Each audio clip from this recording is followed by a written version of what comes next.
Welcome to Kidmin Backstage, the place where we talk about kids ministry and take a peek behind the scenes. We try to share a little bit of what we've learned that works for us and some of our failures so you can avoid them. We release a new episode every Friday, and this is your backstage pass to see the magic or disaster that happens behind the scenes of our kids ministry. I'm your host, Gabe Baker, and today I am joined by Brother Brent Wilson. Good day, good day. Hey. All right, well, so we'll jump right into it. What are we talking about today? Okay, we're going to talk about character building. Character building. It's a deceiving title, isn't it? A little bit, yes. Yeah, so it sounds like, kind of hypothetical or building some character into somebody. Yep. But we're actually taking a deep dive into character building as in like Bible characters and theme characters and costumes and all of that. And so I wrote that we're talking about not just writing the characters, but becoming them. And we've talked about some of this before, but and so talking about costumes, accents, props, the way we carry ourselves, posture, all that. Because when you go all in, kids, they won't forget. They'll remember those characters. They'll remember the characters. Oh, yeah. And we have a lot of those. yes, absolutely. And so, and something else I wanted to kind of bring out, I guess, is that, the Bible is such an incredible and powerful book, as we know, but like the stories in the Bible, whether they be historical stories, like I don't mean historical, like it's the Bible, but, or parables, right. Anything like that, they're powerful stories, and so they deserve the best that we can give. Right. They deserve everything that we can give them. And so anyway, and we want these when we do this acting, like we do acting every single Sunday, and not a lot of Sunday schools do that, but our Sunday school we do acting out every single Sunday. And so we want these to stick with the kids for a long time, and be a part of their. Yeah. And not only do we do more acting sometimes we do most times I should say, we'll have a theme acting, kind of a broader weekly, 9-week, 13, whatever, storyline going on, and then we'll also tie in a Bible story, whether it's, again, a 3-part of one we just did here was sometimes they're standalone. I think that was like 2 weeks or something. Mm-hmm. And then there's other ones where it's just we've done Samson one time where it was like a 2 or 3 week. And then there's ones that are just like today. I think that was I think that's just a one. That was just Joshua. And there's big story. I mean, almost all the stories, if you really went in depth, you could do series. You could have stretched, like today we could have stretched that whole story out. Yeah, I mean 2-3 weeks at least. I mean, that really, was if you want to, you could cut it. Well, you think about it, we did. So it was the Battle of Ai. Yes. And Achan, and of course we were joking about AI because that's really popular today. But it was the Battle of Ai, and essentially there was we had a group being the AI people, and they. What was it? 3 trips there, right? They sent the spies. And then the first time they go and get defeated. Lose, And then the second time after Achan gets discovered and everything, then they go and finally win with the ambush. Yeah, you could have made that into at least 3 weeks. 3 weeks, yeah. 10, 15 minute little story there. Because again, we didn't really go deep dive into, and I know we're probably like going way all over the place here, but we didn't really dive into the whole Joshua, Mm-hmm. Oh, well, spies came back. Oh, there's only a few people there to send, a few thousand. Be no problem. They'll wipe them out.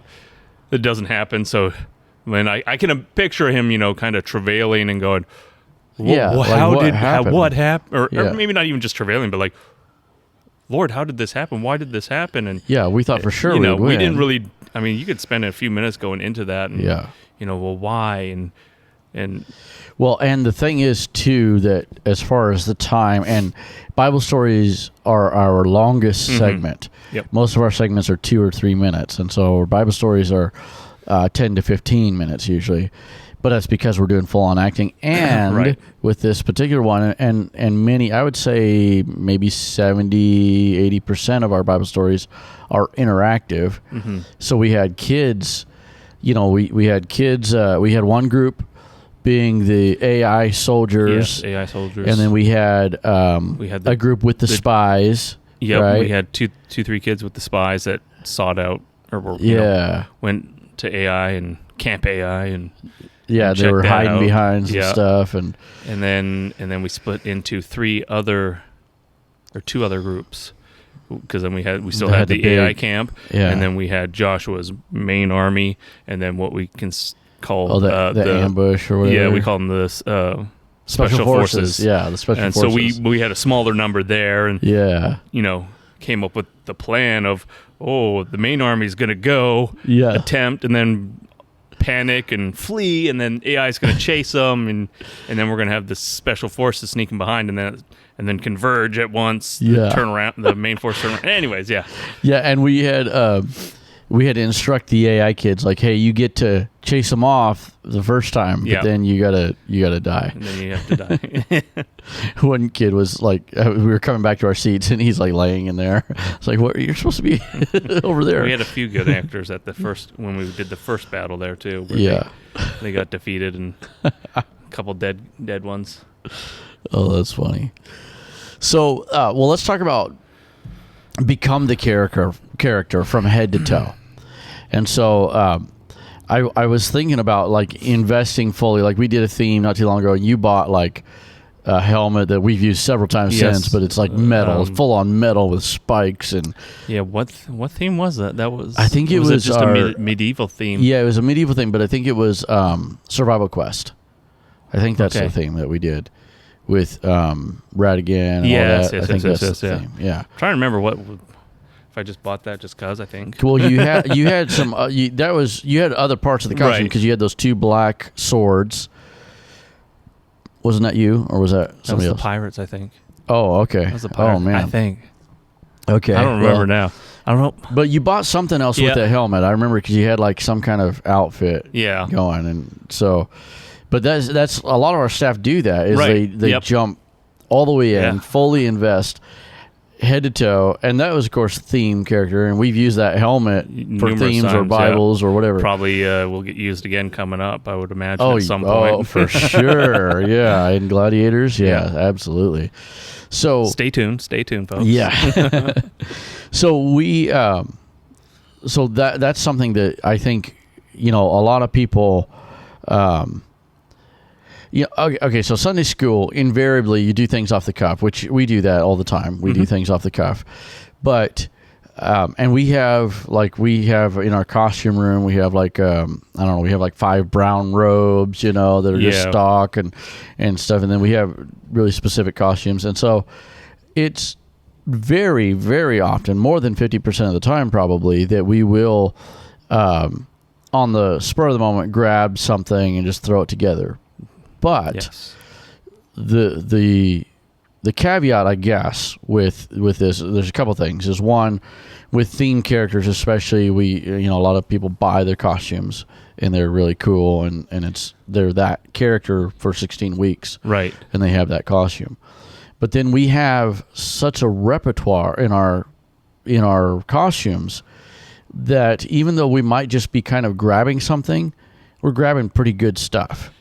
Yes. We used to have a hodgepodge. I mean, we had flannel shirts and just random stuff.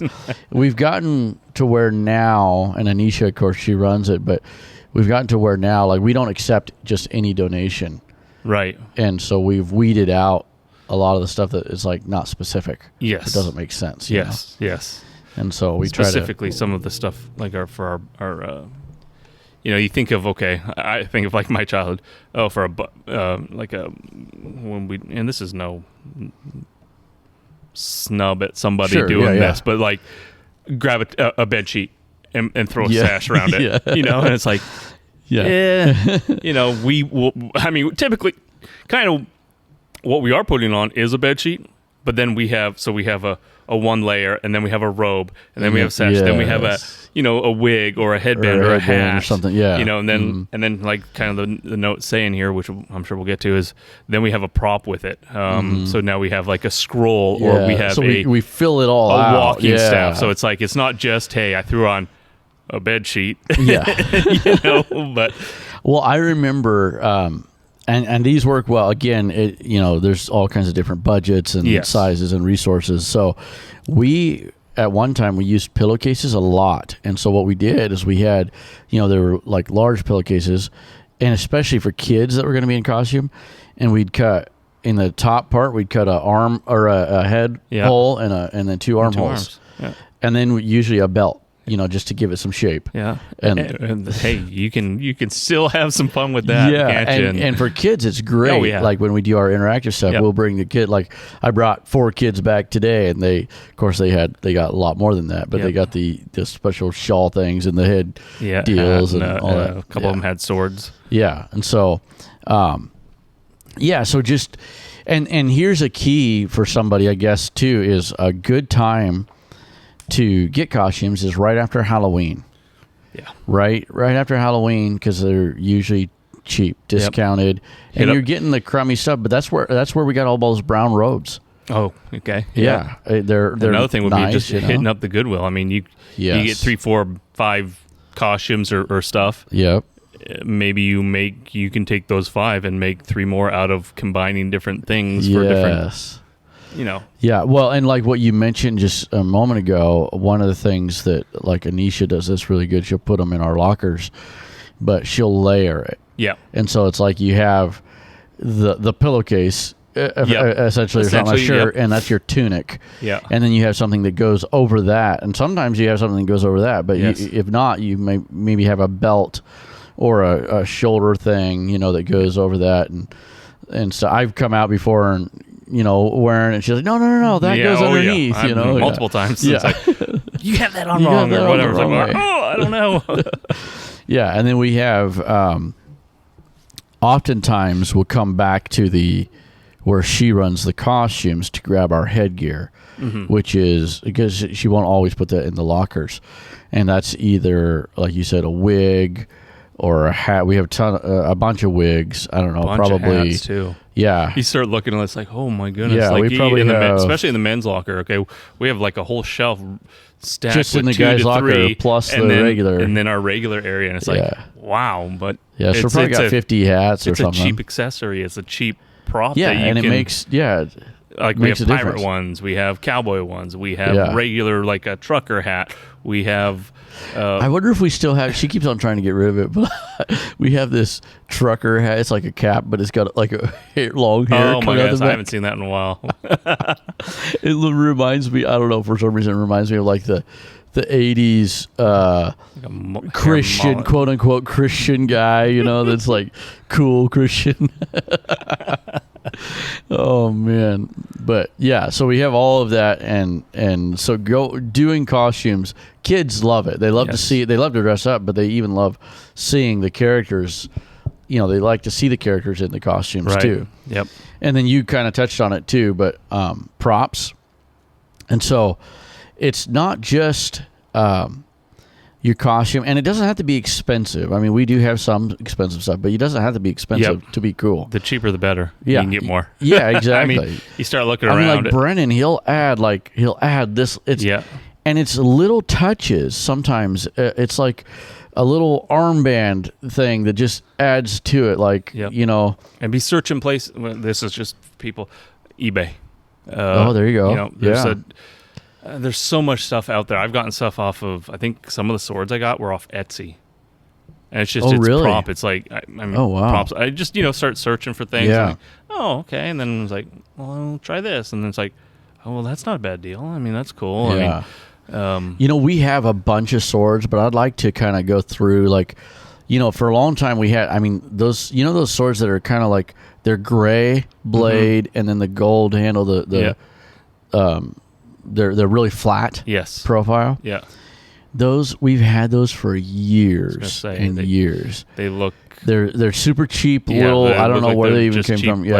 Yeah. They're like you said, a Hollywood or not Hollywood, oh my goodness, Halloween costume. Oh yeah, like Halloween. That's what they look like. It's just they're just a little like prop. that. And again, they serve the purpose. Yeah, they work for us. But I'd like to go through because stuff like that is usually pretty cheap. Swords, you know, like toy swords, and so I'd like to go through and make them all cool. Like we have some back there, like that big pirate one with the curve. Yes, that was awesome. You know, so I'd like to get some more. We have a couple cool really stuff. like Excalibur, like it's about really long, 3 feet tall, broadsword. Yeah, that's a really cool one. And the great thing about that one is I think it's like a poly material. It's a polypropylene material, so it's not hard, so you can kind of hit someone with it, and not like it's gonna. Yeah, when you're doing battle. I mean, if you swung hard enough, it's probably gonna hurt, leave a mark. But it's not like something that like I said, we have some of the ones I bought for our pirate theme a couple years back were actually wood. Ones, so they're marked up. There's a couple pieces chipped out. I don't know. And stuff Do like we that. still have? We used to have some real ones that weren't sharp. Yes, there are a couple. There's a couple dagger ones. Okay, yeah. Because we had some. I remember. We brought one into church one time, and I remember. Yeah. The pastor had it up on the platform for a sermon of some sort. That was back. I mean, that was back when the church was facing the other way. Oh, that's crazy, man. So I know that it's you have to be really careful, but it's super cool when you can plan it out and choreograph it, but do a sword fight where you hear the actual tink of the metal instead of the sound effects. Yeah, that's pretty cool. Yeah, that's epic. And generally, we don't choreography that very well. It's generally just a broad, broad melee. Yeah, everyone just collides and chaos ensues. And there are people, usually been wounds. Usually, we'll choreograph fight scenes if it's like a major plot point. Yep. You know, like he wins against this person or something. Yeah. So props are a good thing, and that's what I was going to say is like with props and accessories both, is that you don't have to. It's not like you have to have this big, expensive costume. A lot of times you just add little touches here and there, and it makes a big difference. Right. And then the final thing there too is how you act. Like get into the character, and like slouch if you're kind of humble or timid or whatever, or be bold and brash and come sauntering in or whatever. So there's little things, and we're not talking about acting a whole bunch, but that's all of that. It's a cumulative helps effect. With the character, helps. It personifies it, helps round it. It's just. It's a completion of the character if you're following kind of how that character is. If they're supposed to be a sneaky kind of guy, he'll kind of be like a sly kind of maybe just and sometimes the kids make mistakes, but a lot of times if you're doing it well, you can come out and the kids know right away if you're a bad guy or a good guy, even though they have never seen your character before. Because if you're doing it right, they're like, "Oh, something's wrong. Something's off. He's bad. He's evil." And some of the actors that we have playing are generally always the bad guy. Always the bad guy. A giveaway. Brother Keach, he is our resident bad guy, as we say all the time. Yep. And so he was, of course, Achan today. But he was recently, he was Elisha the prophet. Yes. In practice, he's like, a couple weeks ago. Wait, what? Did I read that right? I'm a good guy. I'm Elisha. Yes. So I told him today, I was like, well, we didn't want you to get a big head, so you're back to being bad guy. Oh, man. We stoned him and burnt his whole family. He made emphasis at the end. I don't know if you're in there as they were dragging him out to be stoned. He's like, and you're going to burn my family too, right? They're going to burn, right? Well, what was funny is we did, this is not probably biblically accurate, which I do want to talk about, but we did a little chase scene, and he was trying to kind of get away, and Sadie, which is his real daughter, and we were pretending like it's his daughter too. She got away. She just ran backstage. I was like, hey, wait a minute. I see it. I was like, well, find the rest of his family too, and make sure you stone them all. Yeah. Okay, so this kind of segues into the acting part, but committing to the voice, the emotion, and the accent. So that's something that we're kind of big on. We kind of do a lot of that. And it's hard. And it is hard. And if we're not careful, if we're not careful, the accents tend to end up being the same. Like we tease Miles. He always turns into an Irishman. Yeah, like an Irish, Scottish mixture. Yeah. And then, of course, Matthew hasn't been back here in a while, but he would always be English. Always an English accent. Yep. Yeah. And so I don't have one specific. Like I struggle with an accent. I'll try it, and it's like, oh, this is bad. I can't keep going. Or you did pretty good with Mr. Beaver. Like you must have listened to that because you sounded like him a lot. Yep. But that was like a struggle. And I mean, I don't know. Maybe it probably helped putting the teeth in, because it makes you really super aware of your costume. That's true. Those big buck teeth. Yeah. Because that's what happens, I think, is we forget, like, oh, yeah, I'm wearing this pirate costume. I got to sound like a pirate or whatever. Exactly. You know? We did the Plan of Salvation today as pirate. I don't know. Brennan pulled that one out again. And he's doing a pirate accent. And I'm like, I'm at times catching myself. Oh, yeah. Arr.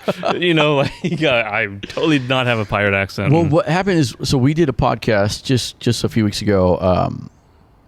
I can't remember the name of it. I think it was Seriously? I think it was that one. Oh, yeah. I think that's the one. But we did that, and we talked about that, where you guys did Plan of Salvation. We talked about improving it. Mm-hmm, mm-hmm. You talked about, like, we could do it better or whatever. So in practice this morning, you didn't make it, but in practice this morning, I mentioned that. So that's why. He's like, well, should we do pirates? I was like, sure, whatever. Sure, why not? You were on stage, and so we couldn't ask you. So I was like, yeah, I'm sure Brent will be up for it. Yeah. But yeah, so like when we use accents a lot of times, or even like, and Brennan is so good with that. He's really great about, what did he do? He did something today. Aiken, when they discovered all the stuff, he puts the coat on. And he's one of the Joshua's soldiers. Spies or and so he's like, you thief, I can't believe, and he's got the coat on. I didn't see that. Oh my god. And then he finally took it off, but he's like, just, you thief, I can't believe you did. He's being like all mean to him, and he's got the coat on. So like a big fur coat. It was Mr. Beaver, I think. It was his coat. Yeah, it was. Yeah. Yeah, we grabbed all that stuff and just took it out at the beginning. Yeah. Oh man. He also, when he does Sammy's voice. It's not really an accent, it's a voice. It's a persona. Voice. Yeah.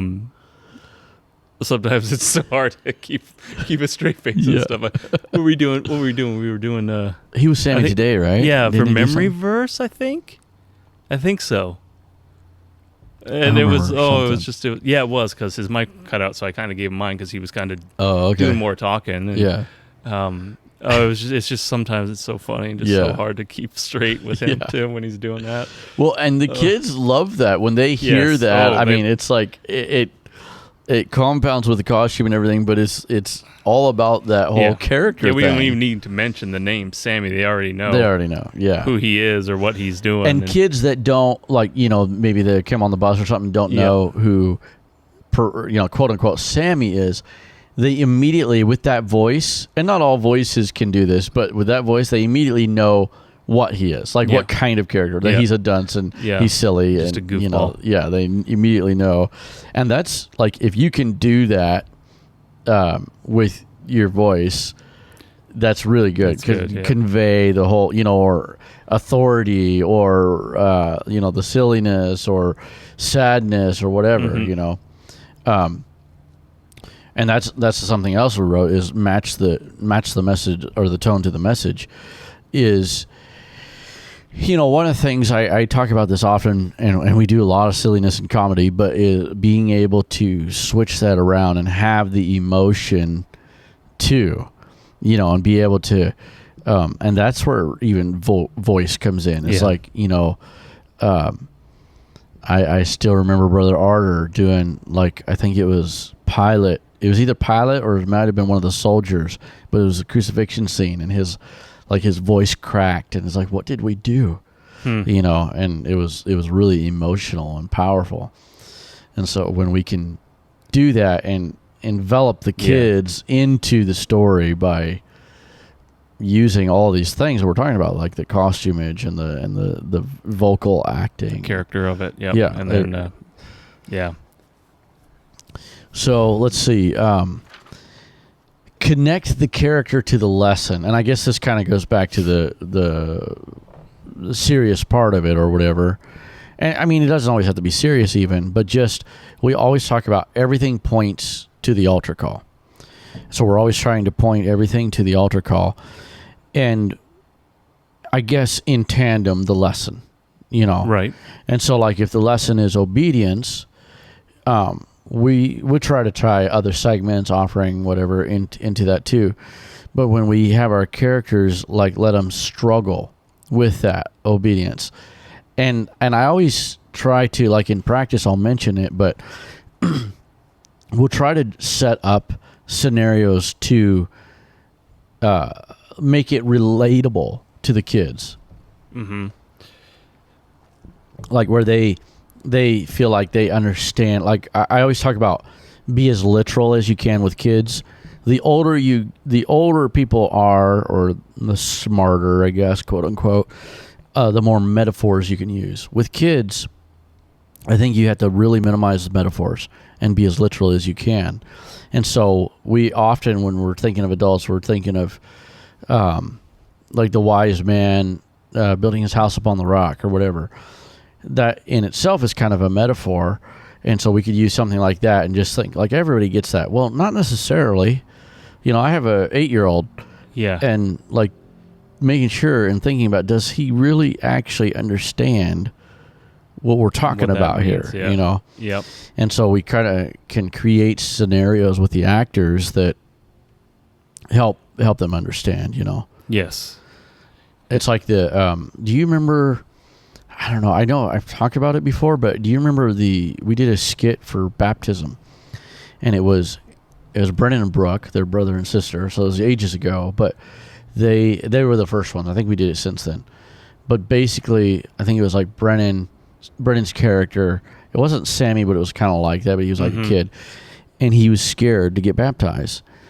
And so we had a list of questions, I mean, in the script, Yeah. he had a list of questions that we tried to think of questions that kids would ask, like, I have to go all the way under, but that's scary, and yes, different things. And like, how do I always see them put their hand by their face. What are they doing? And so she's like answering his question, but it's a skit. They're not addressing the kids. Okay. And so the kids were enraptured because it was on stage and it was a skit, but it was answering all their FAQs, their frequently asked questions. It was answering all their questions. That's a good one that we could revisit again. We need to, we should bring that back out. I know Kyra, I shouldn't say, my daughter, I shouldn't say names. My daughter has she hasn't lately, but like, okay, say 2 years ago or whatever. Yeah. Or even a year ago, she did say that I'm scared to get baptized, or I'm afraid to. Mm-hmm. It never would really tell us why, and it's like, well, you're not getting baptized right now. You have to, couple years type of deal. But that would be good because actually, and then another person, his daughter was asking the same sort of things, like. Yeah. So that would be good. We just had a couple. We had two recently. Two recently. Was one last week, or maybe it was the week before last? I think it might have been the week before. Within the last 3 weeks, 3 weeks. So they got baptized and they got the Holy Ghost, and that was awesome. But and so and you can do that with so many things. You can, you can build the like theme character, or even if it's not a theme character, like, okay, there goes Radigan, or there goes King whoever, or whatever. It could just be a random, I guess, for lack of a better word, character that's doing offering segment today. Mm-hmm. But that character can still tie into the lesson. Or if he's talking about offering, he can try to think of the kids' FAQ. What's the kids' frequently asked questions, and how can we answer that in a way that's not talking directly to the kids? Because then they don't, I don't know why, but they don't receive it as well. Yeah. But if they see it as a skit, and then they, that makes sense to me. Part of it might be just going back to being a kid, is like, they don't want to be the one to be like, well, why do we have to do this? And exactly. why are you asking something like that? But like, I guess it might be just a little bit of fear in. Well, I don't want to ask that. Yeah, peer pressure. Yeah. You don't want to be the kid that's always asking the question. Yeah. I mean, there are those kids, obviously, I think there's a majority don't want to be that one to ask the question. And, we always, at least growing up, now it's in my mind, but like you want to ask questions. Ask questions. Yeah. Oh, you be always encouraged to ask questions. Yeah, absolutely. That's what we're always, we're at least in school and stuff. Ask questions. If you don't know, you ask a question. Yeah. But there's so many that, like you said, are scared to do that. Yep. And especially if a kid is coming on the bus, and even if they've been coming, they might be way more nervous, and they're not about to ask, but they wonder. They want to know. Yeah, they've been coming for a while, and they're like, why do they do this? But they don't want to ask. Yeah. And it's like, I wrote an article for the WPF magazine, Together magazine. I don't know, it's been a couple years ago now, but I wrote a story from a point of view of a kid that was in Sunday school he was so interested and so liked the story, but he didn't want anybody to know. And my point was basically like a lot of times we do things that are unquantifiable. We do things that we don't necessarily see the results right away. We don't know, but we just do it. It's just what we do. I mean, that we can see that in our own Sunday school on kids that have been coming for years now. Bus kids got the Holy Ghost. Now they're in the youth. Oh yeah, absolutely. It's, it's powerful if we just keep on. Yeah. We just do what we're supposed to do: plant the seed and be steady and make it as awesome as we can make it, and then let God do His part. I forget who it was, but years ago, and I can't remember. I think it was before I moved here, doing outreach, and it's like, you can't know what's going to happen. You talk to someone, you knock on a door, you give a flyer out. Right. You're planting the seed, okay? Now, again, if you can follow up with them and help that seed, water it, whatever. Yeah. But that's what our job is to plant a seed. Plant a seed. Hey, here's our information. If you need something, come. We can't control. We don't control the outcome. We just lay all the groundwork, and we do the best job that we can. Yeah. Like, we don't use that for an excuse. Like, well, God has to do His part. Yeah. That's not an excuse. We do everything that we can and that we're supposed to do. Yeah. But I guess the key message in this is don't get discouraged when you don't see results tomorrow. Exactly. Because this is just... Unfortunately, it could be weeks, it could be months, it could be years. And so the where the reward is in this is what we do. Yep. Week in, week out. This is what we do. Yep. And the reward is being steady. It's kind of like, this might not be the best example, but like this podcast. Since we started it, I don't know, it's almost 2 years now. Good grief. That's crazy. We have not missed... publishing an episode on Friday. Wow. And so that and that's cool, whatever, but that's the reward, is just steady and just knowing that we are doing, and I'm not saying the podcast is a work of God or anything. I'm just using it for an example. It could be a small part to someone that we we don't even know. Yeah, well, and I have gotten feedback before too, and so which is really cool. Yeah.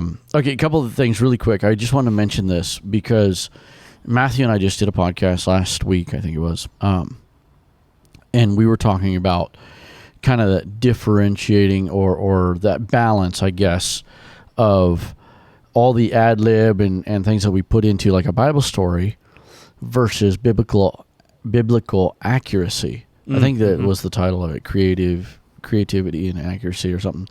And so...